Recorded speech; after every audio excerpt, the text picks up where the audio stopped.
Good afternoon all, and in the last lecture we have seen up to the interprocess communication. In that we have completed the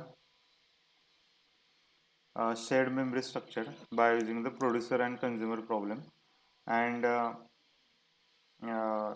in the message passing we have seen the direct and indirect communication, how the process can communicate directly and indirectly. Okay, in the interprocess communication, we will just overview for the two or 3 minutes for the last lecture, because the all things are connected to each other. In interprocess communication, we have seen the process can be of a independent or the cooperating process, and when the cooperating process are there, we need a interprocess communication, and how the interprocess communication is carried out by using the shared memory and the message passing. So these are the reasons or the advantages for the cooperating process or the interprocess communication, we can say. The first one is information sharing, then the computation speed up, modularity and convenience. So these are the advantages with the cooperating processes, or the reasons why we are going for the cooperating process. How the share memory is done and how the message passing is done, these two things are described by these two diagrams. And this is the shared region, this is the shared region, and this shared region is accessed by the process A also and process B also. And the another diagram is for the message passing, process A and process B, whereas the message Q is present in the kernel area. In the message queue you are having the different messages, that is the M0 to MN, and these messages are accessed by the process A and B by using the send and receive system call. So again, this is the definition for the independent and cooperating processes. Okay, the first one we are going to see it by using the shared memory. This is the producer and consumer problem. Okay, here the two assumptions are made. The buffer is a free of size, and this is the limited. Bounded buffer means limited buffer or the fixed buffer size. Then the shared memory solution, how we are going to make the example of the shared memory is nothing but we have to define the shared region, and this shared region is accessed by the two functions.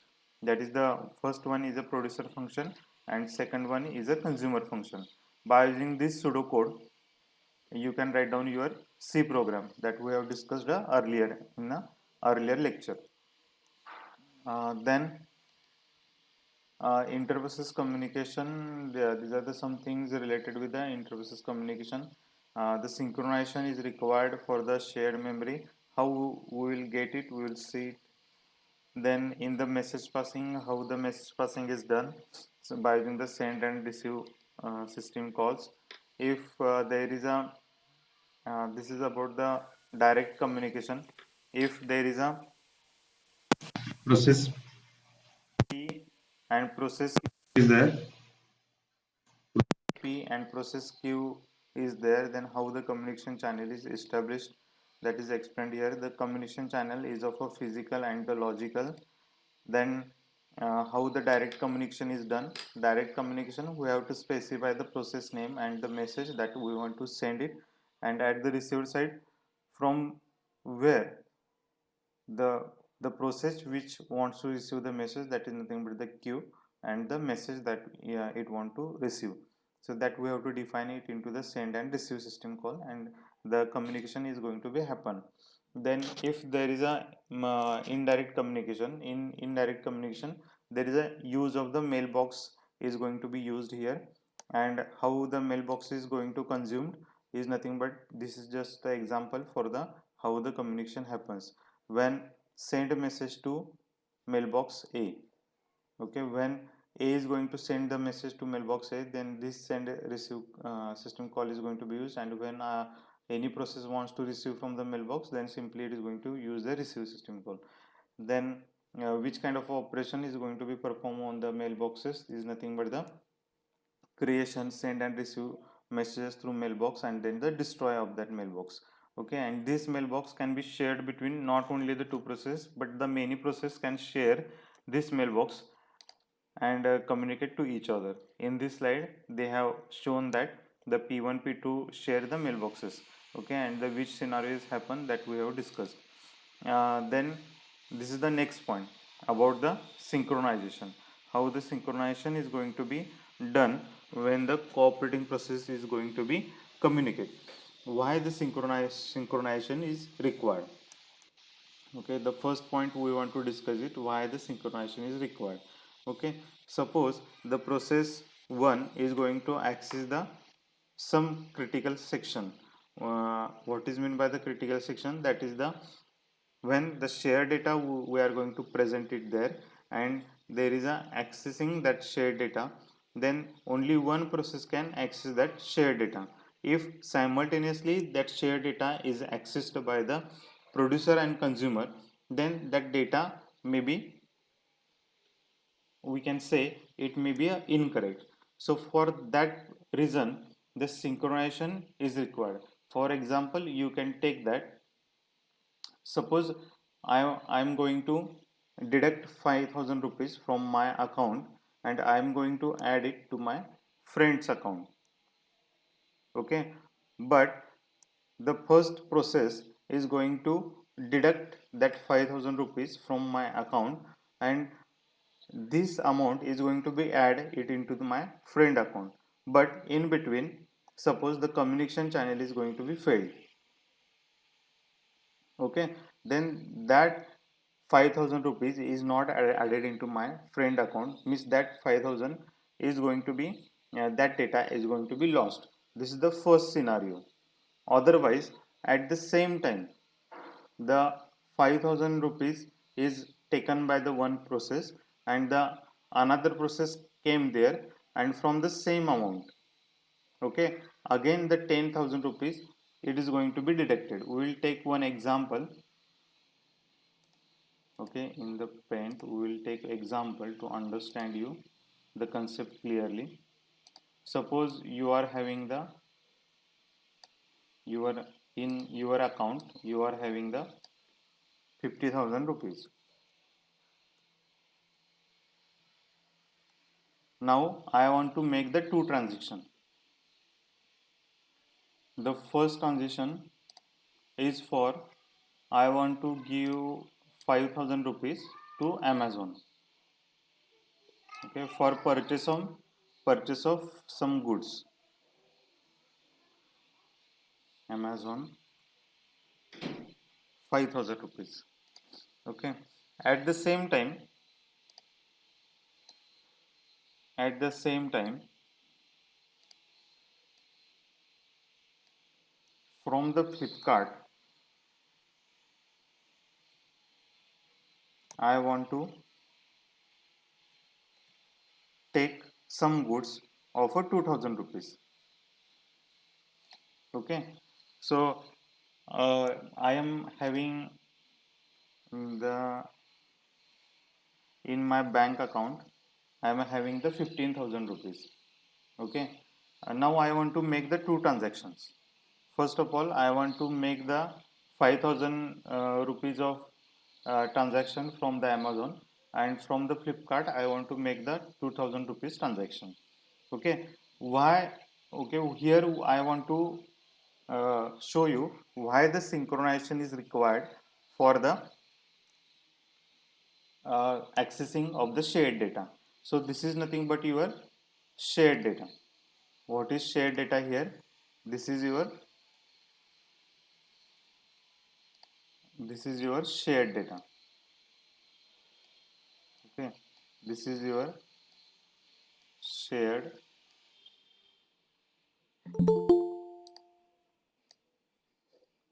okay, this is your shared data. Okay,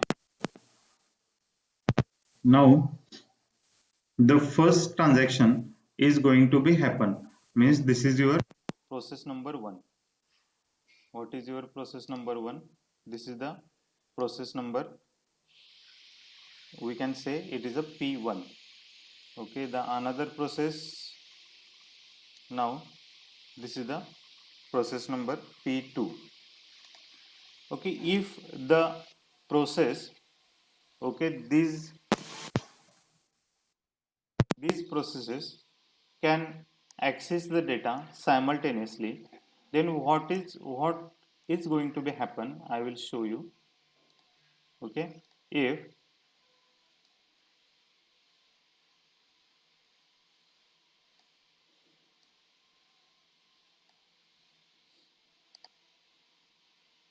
first of all it is going to access the data, okay, means this is your shared data, and process P1 is going to access the data, then what is the remaining balance for uh, in the your account is nothing but the 10,000 rupees, means remaining amount is a 10,000 rupees. Okay, and suppose P2 allows, okay, what is your P2 process? The P2 allows, the Flipkart process allows to share data when there is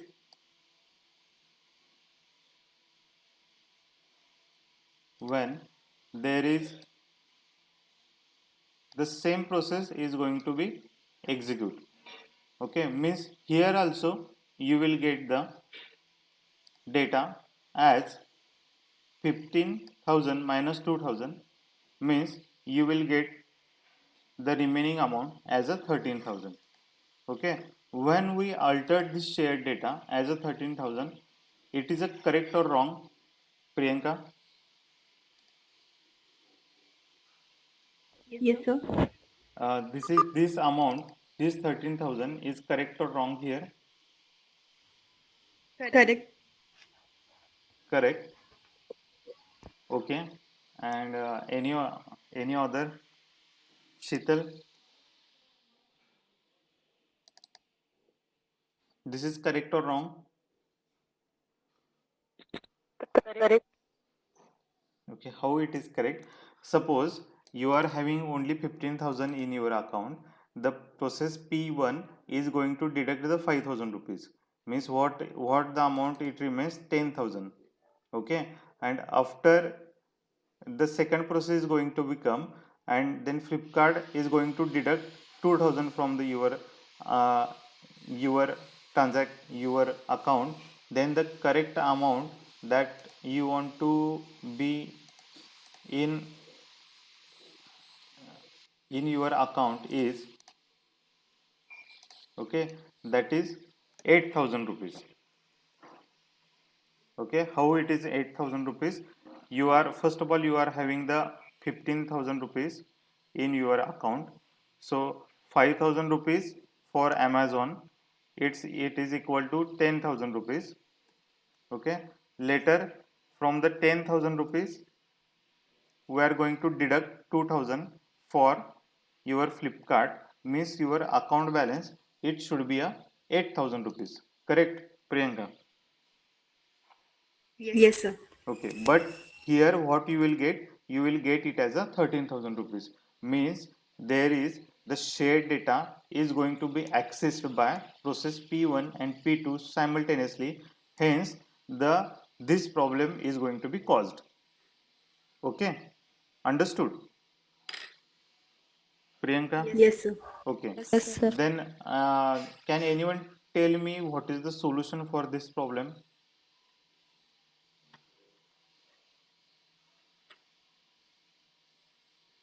How to solve this problem quickly? Anyone can tell me what is the solution for this problem?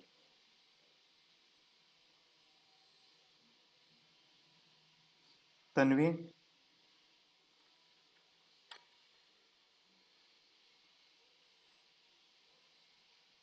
Swapnali? पहिला P1चं सगळं send आणि रिसीव्हचं होणार, नंतर P2 receive Okay, करणार. very good. What Swapnali says that first of all we want to give the chance to any one of the process. Okay, it may be a P1 or it may be a P2. First of all I want to complete the process P1 and then only go for the P2, means what Swapnali wants to tell you that lock this shared data until the process P2 comes. means this shared data is going to be accessed at a time by only one process. Okay, means suppose when P1 process comes, we are going to give access to the P1 for this shared data, and this shared data is going to be locked. Up to what time it is going to be locked? Up to completion of the P1 process. Means first of all, P1 going to goes for accessing the 15,000 rupees. It is going to deduct 5,000 rupees. It will give the 10,000 rupees balance here, and now we can make the 15,000 rupees. We have deducted it from your account, so now it is a, now what it remains, it remains the only 10,000 rupees here, and this 10,000 data later it is going to be accessed by the P2 process, and you will get the your correct amount as a 8,000 rupees. Okay, so this is the solution for the shared data.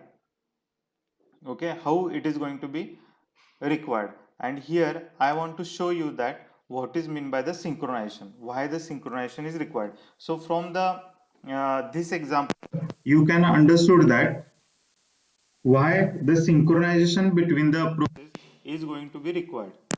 Okay, if it is not, if the synchronization is not there, then you will get the some incorrect data at the end of the completion of the all the processes. Okay, hence there is a need of synchronization required for the when we are going to execute the multiple processes or the cooperating processes. Okay, now we'll see what is meant by the synchronization and its theory. The message passing may be either a blocking or non-blocking. Okay, what is meant by the blocking? Blocking is considered as a synchronous. Okay, so what is meant by the blocking? In blocking, we are having the blocking send and the blocking receive. What is meant by the blocking send? The sender is blocked until the message is received. Okay, the sender process is going to be blocked until the message is received. And what is meant by the blocking receive? The receiver is blocked until message is available. Okay, means what is meant by the blocking? At a time the sender and receive only sends the only one message, and it is when it is going to be sent one data or the one message, then it is going to be blocked for the some time up to receiving of that data. And when any kind of a receiver receives that data, then up to receiving of that data, that receiver is going to be blocked. Means when we send one data, that should be received by the another. When the producer produces the data, it should be consumed by the another process. Up to that one, the data is going to be blocked. Then what is meant by the non-blocking is considered as a asynchronous. The non-blocking send, the sender sends the message and the continue. Number of messages continuously the sender can sends. And what is meant by the non-blocking receive? The receiver receives the message non in the non-blocking mode. A valid, it may be a valid message or it may be a null message. It is in a receiving mode only. Means it can receive all the things continuously. So this is about the synchronization. Will so anyone can tell me what is the number of message can at a time we can send into the blocking mode in the synchronous mode? Rohini, in the blocking mode or the in the synchronous mode, number of messages that we can send at a one time.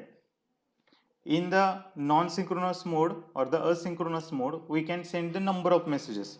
There is no limitation of the messages that we want to send it over the asynchronous mode. N number of messages we can send, N number of messages we can receive. But in the blocking mode, when the producer consumes one data, then that should be received by the consumer, and after receiving that, that should be then again the sender can send the messages, means only one message or the one data can send by the sender, okay, and another data is sent by the sender when it is going to be sent if first data is received by the receiver, means at a time only one data we are going to send it, so that is nothing but the synchronous mode. Then which type of a code it is going to be used for the synchronization.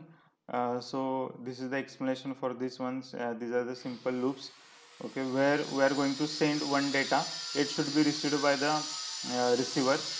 Up to received, we are not going to send another next data. Then which type of a buffering we are going to use. For the buffering we are going to use the different queues, okay, and that queues has the different capacity, means zero capacity, no messages are queued on the link, okay. When we are going to send the data, there are the number of no messages are queued on the link. One, what is meant by the zero capacity, when one send, that should be received by the another, then another send, that should be received by the receiver. Bounded capacity means finite n messages length should be it is having as a capacity, means the number of n messages we can, n is stand for the 10, 20, 30, 100, 1000, 1 lakh, but there should be a some uh, finite length of the messages. Then unbounded capacity, infinite length, sender never waits, okay. Here unbounded capacity means there is a no capacity on the size queue of the messages, that is nothing but the unbounded capacity. So these are the 2 points remaining from the yesterday's lecture for the message passing, that is the we have seen the direct communication, indirect communication, then how the synchronization is going to be take place, why the synchronization is required here, and then uh, which what is the size of the queue of the messages, which the number of messages that should be queued in the which capacity, that is the zero capacity, bounded capacity, and unbounded capacity. uh, if you have any kind of a doubt you can ask. This is the require why the synchro, we have taken one example of the bank account, when the amount from your bank account, it is a shared data, and why it is needed for the, there is a need of a synchronization between the processes, why it is required, okay. If synchronization is not there, then we will get the some missed data, okay, some incorrect data at the end of the process. So this is the need of synchronization.